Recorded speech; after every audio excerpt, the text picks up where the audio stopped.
वज़ीर-ए-आज़म नरेंद्र मोदी ने यूपी के प्रयागराज और बिहार की मोतिहारी और महाराजगंज में अवामी जलसों से किया खिताब। पीएम ने इंडिया इत्तेहाद को बनाया निशाना, कहा उनकी शनाख्त है फिरका परस्ती, जात परस्ती और खानदान परस्ती।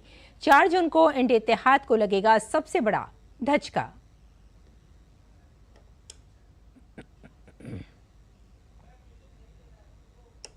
बीजेपी के लीडर जोरों शोर से चला रहे हैं मुहिम। बीजेपी सदर जेपी नड्डा ने हरियाणा के रोहतक में किया रोड शो। अमित शाह ने ओडिशा के संबलपुर और क्योंझर में, जबकि राजनाथ सिंह ने झारखंड के बोकारो में और योगी आदित्यनाथ ने सिद्धार्थनगर यूपी में की रैलियां।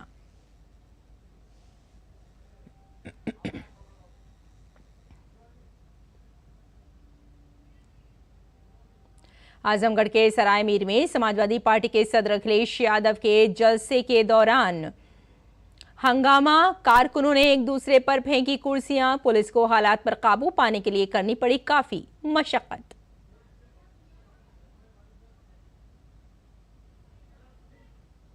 लोकसभा इंतखाबात के दरमियान पंजाब में आम आदमी पार्टी को बड़ा धचका। जालंधर कैंट के साबिक एमएलए जगबीर सिंह बरार बीजेपी में शामिल। मोदी हुकूमत की पॉलिसियों से मुतासिर होकर बीजेपी में हुए शामिल।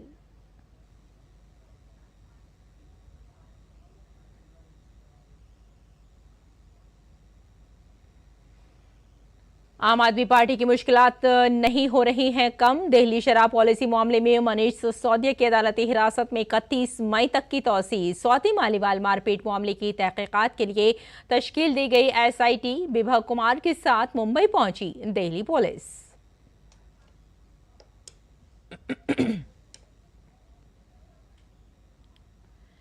मनी लॉन्ड्रिंग केस के मुलजिम झारखंड के साबिक सीएम हेमंत सोरेन को सुप्रीम कोर्ट से झटका। अबूरी जमानत की दरख्वास्त मुस्तरद, कल दोबारा होगी समाअत।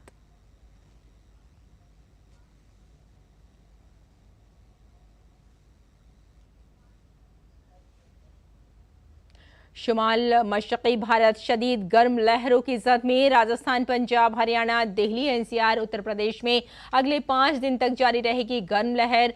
गर्मी से खुद को बचाने के लिए लोग अपना रहे हैं मुख्तलिफ तरीके। जुनूबी हिंदुस्तान की जानिब बढ़ा मानसून।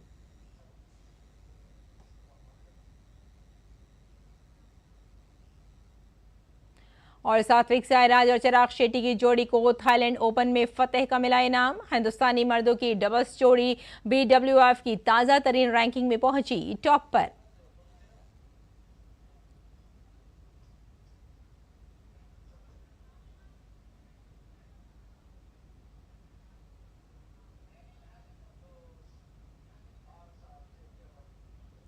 आदाब नाज़रीन, खबरनामे में आपका इस्तकबाल है। मैं हूं आपके साथ रेशमा फारूकी। आइए तफसील से अब खबरों पर नजर डालते हैं। वज़ीर-ए-आज़म नरेंद्र मोदी ने बिहार के मशरक़ी चंपारण में एक इंतखाबी रैली में कहा कि 21वीं सदी का हिंदुस्तान इंडिया इत्तेहाद के गुनाहों के साथ आगे नहीं बढ़ सकता। उन्होंने कहा कि 4 जून को इंडिया इत्तेहाद को बड़ा धचका लगेगा।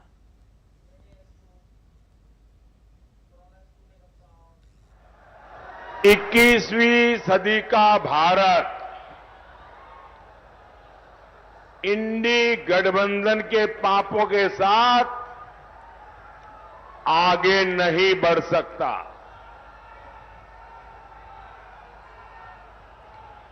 और इसलिए हर चुनाव में कांग्रेस, आरजेडी जैसे दलों पर जनता जोर का प्रहार कर रही है। 4 जून को इंडी वालों के इरादों पर सबसे बड़ा प्रहार होगा। ये प्रहार होगा देश में भ्रष्टाचार पर, ये प्रहार होगा तुष्टीकरण की राजनीति पर, ये प्रहार होगा टुकड़े टुकड़े गैंग पर, ये प्रहार होगा समाज को लड़ाने वाली गंदी सोच पर ये प्रहार होगा सनातन को गाली देने वाली विकृत मानसिकता पर। ये प्रहार होगा अपराधी माफिया जंगल राज पर। ये प्रहार होगा महिला विरोधी मानसिकता पर।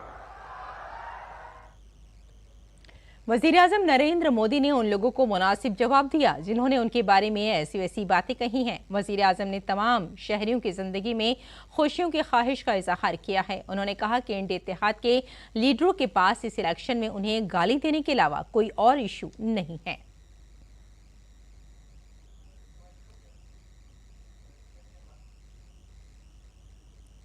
पीएम ने कहा कि शिकस्त को देखकर इंडिया इत्तेहाद के लीडरों की बौखलाहट देखी जा सकती है। उन्होंने इंडिया इत्तेहाद के लीडरों पर इल्जाम लगाया कि वो मुल्क के मसाइल से वाकिफ ही नहीं हैं। हार सामने देख इंडी गठबंधन वालों की बौखलाहट बढ़ती जा रही है। अब ये मोदी की योजनाओं पर सवाल उठा रहे हैं। मोदी गरीबों को मुफ्त राशन क्यों दे रहा है? भाइयों बहनों, इन्होंने हिंदुस्तान देखा ही नहीं है। मैं हिंदुस्तान के अनेक जिलों में रात्रि मुकाम करके आया हूं। मैंने हिंदुस्तान का कोना कोना छाना हुआ है और मैंने तय किया है कि गरीब के घर का चूल्हा कभी बुझने नहीं दूंगा। रात को जब बच्चे भूखे पेट सोते हैं तो उस मां पर क्या बीतती है इसका मुझे पता है। और इसलिए मोदी गरीब को मुफ्त राशन देता है, देता रहेगा। पीएम ने राहुल गांधी का नाम लिए बगैर रामलला प्रतिष्ठा की तकरीब में दावत नामे को मुस्तरद करने पर उन पर हमला किया। पीएम ने लालू राबड़ी दौर के जंगल राज को याद दिलाया और उन्हें नौकरियों के बदले जमीन हासिल करने पर भी निशाना बनाया। उन्होंने निमंत्रण ठुकरा दिया। रामलला की प्राण प्रतिष्ठा का निमंत्रण ठुकरा दिया। ये ऐसे लोग हैं कि एक इंसान जिस पर अदालत ने चोरी करने के गुनाह में सजा की है, जो जेल काट रहा है, बीमारी के कारण घर आने का अवसर मिला है, उसके घर जाकर के बढ़िया बढ़िया खाना पका करके खाने की फुर्सत है, लेकिन रामलला के यहां जाने की फुर्सत नहीं है। मोदी ने दशकों सदियों के मुद्दे खत्म किए हैं, समाधान दिए हैं। मोदी इन लोगों की तरह नहीं है जो गरीब के साथ विश्वासघात करे। मैं तो जहां जाता हूं अपने काम का रिपोर्ट कार्ड देता हूं। मैं इंडी गठबंधन वालों से पूछता हूं, भैया बताओ, अरे तुम्हारा रिपोर्ट कार्ड क्या है? जो लोग नौकरी के बदले जमीन अपने नाम लिखवा ले, वो युवाओं के बारे में सोच सकते हैं क्या? वो युवाओं का भविष्य बना सकते हैं क्या? जिनके जंगल राज में सिर्फ बम बारूद और कट्टों का कारोबार फला फूला, जिनके जंगल राज में भूमाफियाई फले फूले, जिन्होंने बिहार को अपहरण और फिरौती की इंडस्ट्री दी, जो कभी बिहार बड़ा नहीं कर सकते। नीतीश जी ने जिस मेहनत से बिहार को उन स्थितियों से बाहर निकाला है, वो बहुत सराहनीय है। आज हमारे मित्र सुशील मोदी जी हमारे बीच नहीं है। इतिहास जब अवलोकन करेगा तो नीतीश जी और सुशील जी का नाम जंगल राज को समाप्त करने वालों में गिना जाएगा। वज़ीर-ए-आज़म नरेंद्र मोदी ने महाराजगंज में बिहार के लोगों के खिलाफ उनके नाजेबा रिमार्क्स पर पंजाब कांग्रेस लीडर को घेर लिया। बिहार के महाराजगंज में एक जलसा-ए-आम से खिताब करते हुए उन्होंने कहा कि इंडिया इत्तेहाद के लीडरों के लिए यहाँ के लोगों की इज्जत और उनका एहतराम कोई मायने नहीं रखता। पंजाब के कांग्रेस के ये नेता कहते हैं कि बिहार के लोगों को पंजाब में बहिष्कार करना चाहिए। ये कांग्रेस वाले नेता बोल रहे हैं और आरजेडी वाले इनके साथ यहां आपसे वोट मांग रहे हैं। वो कहते हैं कि बिहार के लोगों को ना पंजाब में घर खरीदने देना चाहिए, ना ही पंजाब में बिहारियों को कोई अधिकार देना चाहिए। बिहार के लोगों के लिए इतनी नफरत इन लोगों के दिल दिमाग में भरी पड़ी है। क्या आपने कांग्रेस के शाही परिवार से सुना कि भाई ये इनका मंत्री बोल रहा है गलत बोल रहा है, उनका नेता बोल रहा है गलत बोल रहा है? ऐसा नहीं बोलना चाहिए। नहीं बोल रहे। यहां आरजेडी के लोगों ने तो कान में रुई ठूस ली है, रुई। बिहार की मान मर्यादा, बिहारियों का सम्मान इंडी गठबंधन वालों के लिए कोई मायने नहीं रखता।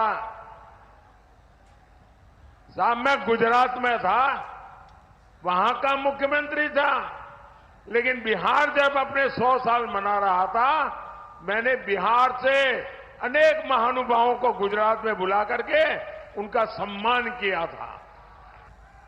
जब डीएमके के लोगों ने बिहारियों को गाली दी, जब तेलंगाना के कांग्रेस के नेता ने गालियां दी, तब भी ये शाही परिवार अपने होठों पे ताले लगा करके बैठ गया था। क्या इन्हें, जिन्होंने बिहार का अपमान किया, जो दिन रात बिहारियों का अपमान करते हैं, क्या ऐसे कांग्रेस और उनके साथियों को, आरजेडी और उनके साथियों को आपका एक वोट भी मिलना चाहिए क्या? पूरी ताकत से बताइए, एक वोट भी मिलना चाहिए क्या? एक वोट भी मिलना चाहिए क्या? अरे वोट तो छोड़ो, इनको सजा होनी चाहिए कि नहीं होनी चाहिए? इस बार चुनाव में एनडीए के पार्टियों का बटन दबाकर ऐसी सजा दो, ऐसी सजा दो, सब पोलिंग बूथ में साफ हो जाए।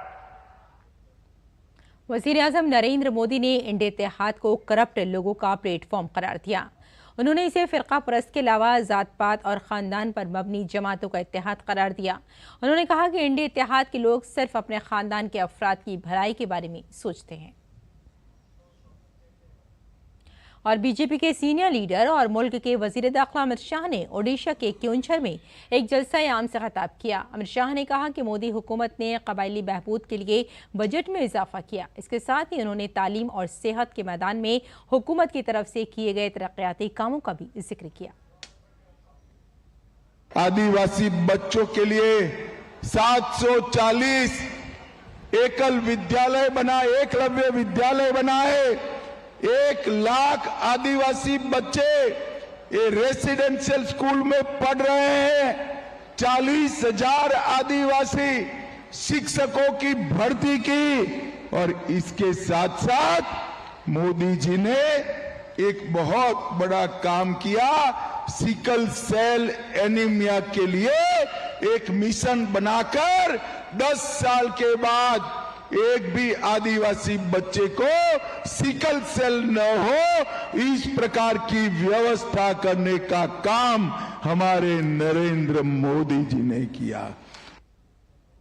बीजेपी के स्टार प्रचारक और वजीर दिफा राजनाथ सिंह ने झारखंड के बोकारो में एक इंतखाबी रैली से खिताब किया। जलसा-ए-आम से खिताब करते हुए राजनाथ सिंह ने कांग्रेस को हदफ तनकीद बनाया। बीजेपी लीडर ने कहा कि पंडित जवाहरलाल नेहरू कहते थे कि अगर उनकी हुकूमत बनती है तो वो गुर्बत को खत्म कर देंगे। उन्होंने सिर्फ गुर्बत दूर करने की बात की, लेकिन गुर्बत दूर करने के लिए कुछ नहीं किया। लेकिन वजीर आजम नरेंद्र मोदी ने पिछले 9 सालों में 25 करोड़ लोगों को खत-ए इफ्लास से बाहर निकाला है। भारत लगातार पहले की अपेक्षा धनवान होता जा रहा है। मैं याद दिलाना चाहता हूं, पंडित जवाहरलाल नेहरू भी थे, वह भी कहते थे मैं गरीबी दूर करूंगा, हमारी सरकार बन जाएगी। श्रीमती इंदिरा गांधी भी कहती थी हमारी सरकार बनाओ, हम गरीबी दूर करेंगे। राजीव गांधी जी भी यही कहते थे। लेकिन हमारे प्रधानमंत्री ने 9 साल के अंदर ही, यह हमारा आंकड़ा नहीं है, नीति आयोग का आंकड़ा है, अंतर्राष्ट्रीय जो आर्थिक संस्थाएं हैं उनका आंकड़ा है। वह कहती है भारत ने तो करिश्मा किया है, 25 करोड़ लोगों को गरीबी रेखा से बाहर करने में उन्होंने कामयाबी हासिल की। और आजमगढ़ के लालगंज लोकसभा हलके के सराय मीर में एक जलसा-ए-आम में समाजवादी पार्टी के सरबराह अखिलेश यादव की पहुंचने के बाद जबरदस्त हंगामा हुआ। बेलगाम कारकुनों की जानिब से हंगामा राई शुरू हुई तो पुलिस ने भी मोर्चा संभाल लिया। इस दौरान कारकुनों ने एक दूसरे पर कुर्सियों से वार किया। अखिलेश यादव स्टेज पर बैठे रहे और निजामत करने वाले लोगों से अपील करते रहे, लेकिन इसका कोई असर नहीं हुआ। स्टेज के सामने पहुंचने के मुकाबले के बाइस हर तरफ से कारकुन आपस में झगड़ने लगे। पुलिस एहलकारों को सूरत हाल को संभालने में काफी वक्त का सामना करना पड़ा और किसी न किसी तरह लाठी चार्ज करके हालात को काबू करने की कोशिश की गई। आपको बता दें कि 25 मई को आजमगढ़ में छठे मरहले की वोटिंग के ताल्लुक से अखिलेश यादव की जिले में ये पहली अवामी मीटिंग थी, लेकिन इसमें जिस तरह से हंगामा हुआ उसने एक बार फिर कई सवाल खड़े कर दिए हैं। ताहम काफी कोशिशों के बाद जलसा-ए-आम का दोबारा आगाज हुआ और अखिलेश यादव ने अपने ख्यालात का इजहार किया। और उधर उत्तर प्रदेश के वजीर आला योगी आदित्यनाथ ने आज सिद्धार्थ नगर में एक रैली निकाली। इस रैली से खिताब करते हुए योगी आदित्यनाथ ने कहा कि पाकिस्तान की तारीफ करने वालों को पाकिस्तान जाना चाहिए। पाकिस्तान के हालात इतने खराब हैं कि एक तरफ हमारी हुकूमत 4 साल से 80 करोड़ लोगों में मुफ्त राशन तकसीम कर रही है और दूसरी तरफ पाकिस्तान की आबादी 23 करोड़ है, लेकिन वहां राशन काफी नहीं है। मैं पूछना चाहता हूं, जो लोग हिंदुस्तान में रह करके पाकिस्तान का राग अलापते हैं, मैं उनसे बोलना चाहता हूं, क्यों हिंदुस्तान पे बोझा बने हुए हो, चले जाओ पाकिस्तान में। भारत 4 वर्ष से फ्री में 80 करोड़ लोगों को राशन की सुविधा दे रहा है और पाकिस्तान में 23 करोड़ की कुल आबादी और वो अभी भूखों मर रही है। और इसी में ये समाजवादी पार्टी और कांग्रेस के लोग कहते हैं कि पाकिस्तान के खिलाफ मत बोलो, उसके पास एटम बम है। मैंने कहा एटम बम हमारे पास भी है, हम भी जानते हैं। पाकिस्तान तो कुछ दुस्साहस किया नहीं कि उसका अस्तित्व ही समाप्त हो जाएगा। और राउज एवेन्यू कोर्ट ने एक्साइज पॉलिसी से मुताल्लिक मनी लॉन्ड्रिंग केस में मनीष सिसोदिया को आज फिर बड़ा झटका दिया है। अदालत ने सिसोदिया की अदालती तहवील में 31 मई तक की तौसी कर दी है। सिसोदिया जेल से वीडियो कॉन्फ्रेंसिंग के जरिए अदालत में पेश हुए। केस की अगली समाअत 31 मई को राउज एवेन्यू कोर्ट में होगी। अदालत ने कहा कि तहरीरी तौर पर बताएं कि गैर जरूरी दस्तावेजात की जांच पड़ताल में कितना वक्त लगेगा। काबिल जिक्र है कि मुबैना शराब घपले की जांच कर रही सीबीआई ने गुज़श्ता साल फरवरी में मनीष सिसोदिया को गिरफ्तार किया था। ईडी इस मामले में मनी लॉन्ड्रिंग की तहकीकात कर रही है। इस दरमियान दिल्ली पुलिस आम आदमी पार्टी की राज्यसभा मेंबर पार्लियामेंट स्वाति मालीवाल के साथ बदसलूकी और मारपीट के मामले में मुलजिम विभव कुमार के साथ मुंबई पहुंची।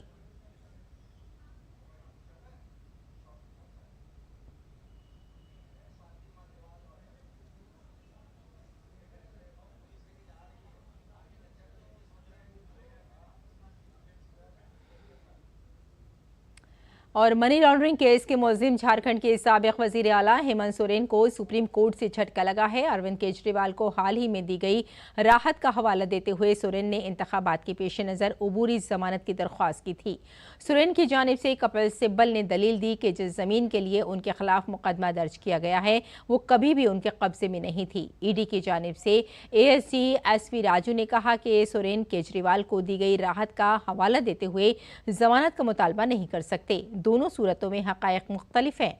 सोरेन को इंतखाबात से कबल गिरफ्तार किया गया था। फिर इस मामले में अदालत ने सोरेन के खिलाफ चार्जशीट का नोटिस लिया है, यानी निचली अदालत ने उनके खिलाफ मुकदमे को पहली नज़र में कबूल कर लिया था।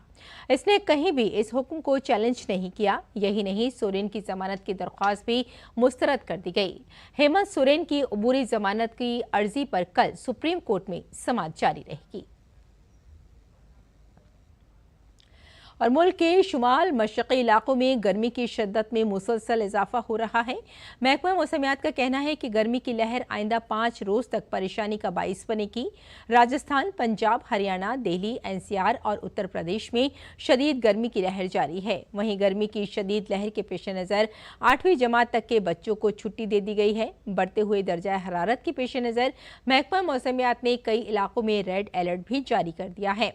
फिलहाल दर्जा हरारत में कमी का कोई इम्कान नहीं है। बात करें सिर्फ दिल्ली की, तो दिल्ली में गर्मी की वजह से लोग परेशान हैं। दिल्ली हुकूमत ने तमाम निजी और सरकारी इमदाद याफ्ता स्कूलों को फौरी तौर पर 30 जून तक गर्मियों की तातीलात बढ़ाने की हिदायत दी है। डायरेक्टोरेट ऑफ एजुकेशन ने एक सर्कुलर में कहा कि तमाम स्कूलों को इस तालीमी साल के लिए गर्मियों की तातीलात 11 मई से 30 जून तक बढ़ाने की हिदायत दी गई है। कौमी राजधानी दिल्ली में गुज़िश्ता चंद दिनों से दर्जा हरारत में मुसलसल इजाफा हो रहा है। इतवार को मुल्क में सबसे ज़्यादा दर्जा हरारत दिल्ली के नजफगढ़ में 47.8 डिग्री रिकॉर्ड किया गया। गाजियाबाद में भी शदीद गर्मी के पेश नज़र ज़िला इंतज़ामिया ने 8वीं जमात तक के तलबा के लिए 25 मई तक तातील का ऐलान किया है। और चाय का आलमी दिन हर साल 21 मई को दुनिया भर में मनाया जाता है, जिसका मकसद दुनिया भर में चाय की तवील तारीख और गहरी सकाफती और इक़्तिसादी अहमियत के बारे में शऊर उजागर करना है। इस दिन को मनाने का मकसद दुनिया भर में गुर्बत और ग़िज़ाई क़ल्लत में चाय के अनमोल किरदार के बारे में शऊर उजागर करना है। हमारी नामा निगार सबीना राय बता रही हैं कि मौसमियाती तब्दीली ने आसाम के चाय के बागात को किस तरह मुतासिर किया है। पानी के बाद चाय दुनिया में सबसे ज़्यादा पिया जाने वाला मशरूब है। ख्याल किया जाता है कि चाय की इब्तिदा शुमाल मशरक़ी हिंदुस्तान, शुमाली म्यांमार और जनूब मगरबी चीन से हुई। चाय की पैदावार भारत समेत तरक्की पजीर ममालिक में लाखों ख़ानदानों की रोज़ी रोटी का बुनियादी ज़रिया है, जो दुनिया के सबसे बड़े चाय पैदा करने वाले ममालिक में से एक है। आसाम और दार्जिलिंग जैसी दुनिया की मशहूर चाय सिर्फ हिंदुस्तान में ही उगाई जाती है। If you trace back, it is over a century, more than 1.5 century old. But you see, the importance I can justify. The first thing when you get up in the morning is a cup of tea. Your day doesn't start with a cup of tea. And tea from Assam, we have got inherent quality here, which the liquor, the flavor which we have here, the body, the strength, is not available in other parts of the country. You may have flavor in Darjeeling, but when it comes to an overall quality, Assam is known for its tea quality. चाय की पैदावार और उसकी तिजारत तरक्की पसीर ममालिक में लाखों ख़ानदानों की रोज़ी रोटी का बुनियादी ज़रिया है। चाय के आलमी दिन का मकसद चाय की तारीख़, पैदावार, इस्तेमाल और सेहत के फ़वाइद समेत मुख्तलिफ़ पहलुओं के बारे में शऊर उजागर करना है। ये दिन आलमी चाय की अहमियत को भी ज़ाहिर करता है। चाय पैदा करने वाले ममालिक की मदद करने और फ़ीकस खपत में कमी को दूर करने की कोशिश में अक़वाम मुत्तहिदा की जनरल असम्बली ने 21 मई को चाय का आलमी दिन मनाने का फ़ैसला किया है। इस साल चाय का आलमी दिन ख़वातीन और चाय के शोबे में उनके किरदार को उजागर करेगा। It's noticeable because the rainfall pattern, everything what we had earlier is absolutely changing.